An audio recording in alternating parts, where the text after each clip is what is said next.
Hello friends, welcome back to my channel. చాలామంది ఎంతో ఇష్టంగా తినే పిండి వంటలు ఒకటి కారపూస. అయితే రెగ్యులర్గా చేసే కారపూస కాకుండా మనం కొంచెం వెరైటీగా ఇందులో అల్లం అలాగే కరివేపాకు వేసి ఈరోజు ఈ రెసిపీ తయారు చేయబోతున్నాం. ఈ రెసిపీ ఒక్కసారి చేశారంటే చాలా టేస్టీగా ఉంటుంది. ఒక్కసారి ఖచ్చితంగా ట్రై చేయండి. చాలామంది కారపూస చేసేటప్పుడు గుల్లగా రావట్లేదని ఫీల్ అవుతూ ఉంటారు. మరికొందరైతే మెత్తగా లేదా గట్టిగా వస్తుంటుంది అని బాధపడుతూ ఉంటారు. అలా కాకుండా నేను చెప్పే టిప్స్ ఫాలో అయ్యారంటే మీరు కూడా స్వీట్ షాప్లో ఎలా అయితే ఉంటుందో అంతే రుచిగా క్రిస్పీగా మీరు కూడా మీ ఇంట్లో కారపూస చేసుకోవచ్చు. అది ఎలానో ఈరోజు ఈ వీడియోలో చూసేద్దాం. మరి లేట్ చేయకుండా వీడియోలోకి వెళ్ళిపోదామా? ముందుగా ఈ కారపూస చేయాలంటే కావాల్సిన మెయిన్ ఇంగ్రీడియంట్ శనగపిండి, బియ్యపిండి. నేనైతే 2 డబ్బాల శనగపిండి వేశాను. దానికి తగ్గట్టుగానే 2 డబ్బాల రైస్ ఫ్లోర్ని యాడ్ చేశాను. ఇవి 2 బాగా మిక్స్ చేసుకున్న తర్వాత ఇందులోనే ఒక 20-30 గ్రామ్స్ వామును కూడా యాడ్ చేశాను. మీకు కావాలి అనుకుంటే కొద్దిగా ఎక్కువగానే యాడ్ చేసుకోవచ్చు. ఇలా యాడ్ చేసుకున్న ఇవన్నీ కూడా ఒకసారి బాగా మిక్స్ చేయండి. ఇలా మిక్స్ చేయడం వల్ల పిండిలో బాగా మిక్స్ అవుతాయి. ఇలా మిక్స్ చేసుకున్న తర్వాత ఇందులోనే 1 టేబుల్ స్పూన్ పసుపు, అలాగే ఒక 3 టేబుల్ స్పూన్ కారం, అలాగే 3 టేబుల్ స్పూన్ సాల్ట్ కూడా వేసుకోండి. సాల్ట్ మరియు కారం అనేది మీ రుచికి తగ్గట్టుగా అడ్జస్ట్ చేసి వేసుకోండి. ఎందుకంటే మనం చేయబోయే కారపూసలో అల్లం పేస్ట్ కూడా వేస్తున్నాం, ఫ్రెష్ జింజర్ కూడా వేస్తున్నాం. జింజర్ ఘాటుగా ఉంటుంది కాబట్టి కొంచెం కారం అనేది చూసి అడ్జస్ట్ చేసి వేసుకోండి. ఇలా ఇవన్నీ వేసుకున్న తర్వాత ఒకసారి గరిటె పెట్టి బాగా మిక్స్ చేయండి. ఇప్పుడు మనం ఈ కారపూస చేయడానికి జింజర్ ప్లస్ కరివేపాకు అని చెప్పాం కదండి. అందుకనే జింజర్ ఫ్రెష్గా వాష్ చేసుకున్న తర్వాత ఇలా ముక్కలుగా కట్ చేసి ఒక మిక్సీ జార్ తీసుకొని అందులో ఈ జింజర్ పీసెస్ అన్నీ కూడా యాడ్ చేయండి. అలాగే ఈ కరివేపాకు కూడా ఇందులోనే యాడ్ చేసుకోండి. ఇలా యాడ్ చేసుకున్న తర్వాత ఇందులోనే కొద్దిగా ఒక 2 లేదా 3 టేబుల్ స్పూన్ జీలకర్రను కూడా యాడ్ చేయండి.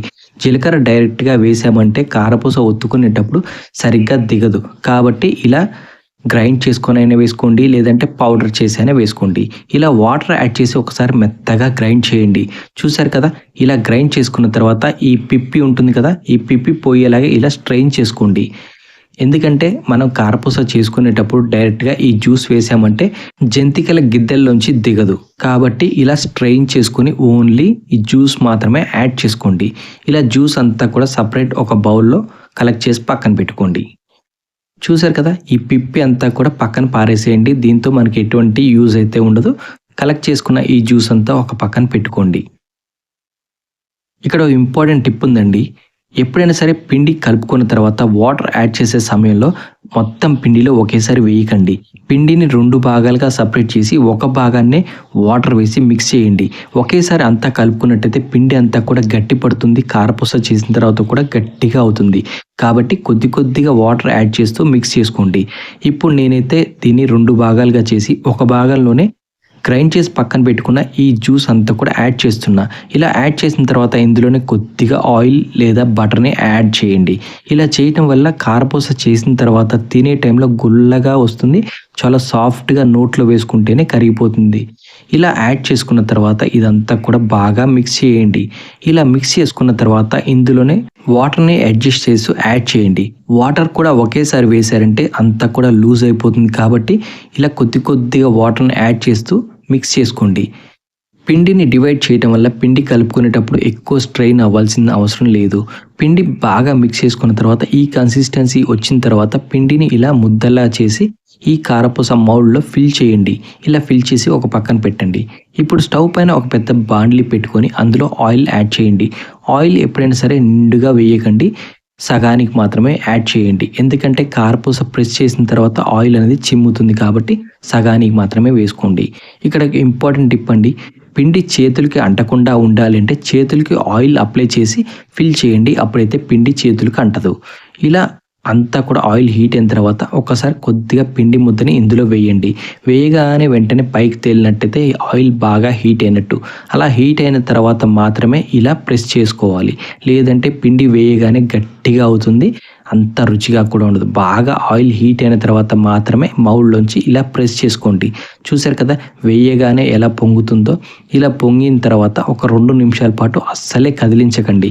ఇలా ఒక 2 నిమిషాల పాటు బాగా వేడైన తర్వాత కారపూస 50% కాలుతుంది. ఇలా కాలిన తర్వాత మాత్రమే దీన్ని టర్న్ చేయండి. ఇలా టర్న్ చేయటం వల్ల కారపూస అన్ని వైపులా సమానంగా కాలుతుంది. కారపూస వేసిన తర్వాత వెంటనే గరిటె పెట్టి కానీ ఇలా స్టెయినర్ పెట్టి కానీ కదిలించకండి. ఒక 50% బాగా ఫ్రై అయిన తర్వాత మాత్రమే ఇలా సెకండ్ సైడ్ ఫ్లిప్ చేయండి. ఇలా ఫ్లిప్ చేసిన తర్వాత కేవలం 1 నిమిషంలోనే ఈ కారపూస అంతా కూడా రెడీ అయిపోతుంది. కారపూస 2 పక్కల కూడా లైట్ గోల్డెన్ బ్రౌన్ కలర్ వచ్చే వరకు వేయించుకోండి. ఇలా లైట్ గోల్డెన్ బ్రౌన్ కలర్ వచ్చిన తర్వాత ఒక స్టెయినర్ సహాయంతో తీసి ఒక ప్లేట్లో పక్కన పెట్టుకోండి. ఇలా పెట్టేటప్పుడు కారపూసకి ఆయిల్ ఎక్కువగా పీల్చినట్టు అనిపించినట్టయితే ఒక టిష్యూ పేపర్ని వేయండి. వేస్తే టిష్యూ పేపర్ ఆయిల్ అంతా కూడా పీల్చేస్తుంది, కారపూస చక్కగా ఉంటుంది. ఇలా కారపూస తీసిన తర్వాత కళాయిలో ఏదైనా ఇలా పీసెస్ ఉన్నట్టయితే అవి కూడా తీసి పక్కన పెట్టండి. లేదంటే మళ్ళీ నెక్స్ట్ టైం ఇలా కారపూస ప్రెస్ చేసుకున్న తర్వాత అవన్నీ మాడిపోతూ ఉంటాయి. కాబట్టి ముందే ఖాళీ చేయండి.